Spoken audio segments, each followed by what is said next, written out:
I did a DNA test a few weeks ago, and I'm 98% Coptic.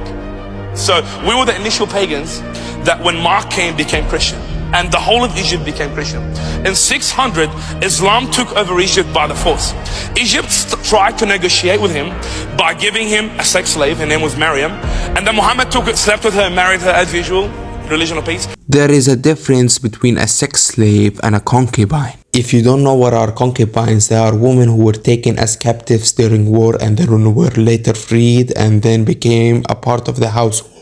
In 7th century Arabia, concubinage was a common thing among the wealthy and powerful. In the case of Rasulullah sallallahu alaihi wasallam, he married several women, some of whom were concubines. These women were freed, became his wives, and played important roles in early Islamic communities. Muhammad's marriages were often political alliances or acts of charity, or an aim at providing for the welfare of women and their families. Also, Islamic law forbids forced marriages and emphasizes the importance of mutual consent. Also, the Muslim conquest of Egypt happened in 639, 7 years after the death of Muhammad sallallahu alaihi wasallam.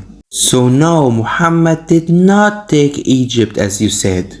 After it, they took over Egypt, and people had to convert or die. Or pay jizya. Or the other option, they had to pay a higher tax called al-jizya.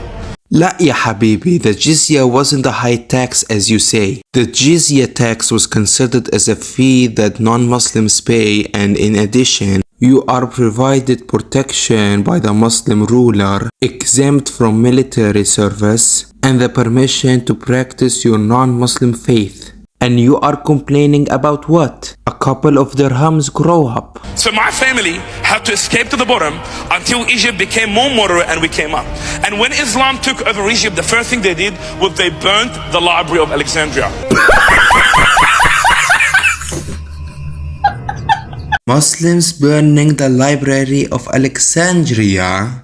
Buddy, I heard that the first burning of the library was at the hands of Julius Caesar by accident in his civil war. I also heard about the second burning by Christians. But Muslims burning the library of Alexandria? Never heard of it. Wanna know why?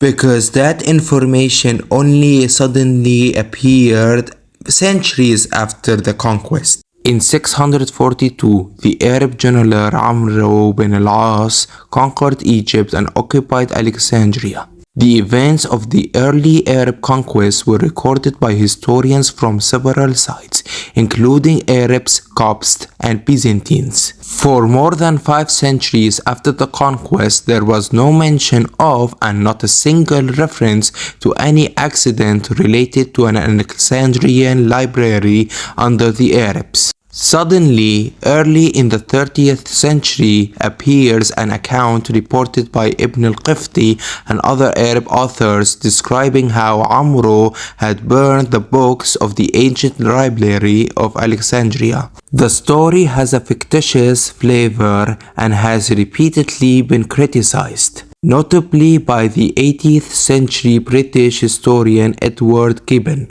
And it has been proven to be a 12th century fabrication. I repeat, a 12th century fabrication. Do you see it? If you don't go to an eye doctor, you have a problem. So not only you had to lie, but you also had to use an already proven fabrication to get yourself extra points. In conclusion, your entire statement is stupid and it has been officially debunked. As for the final surprise,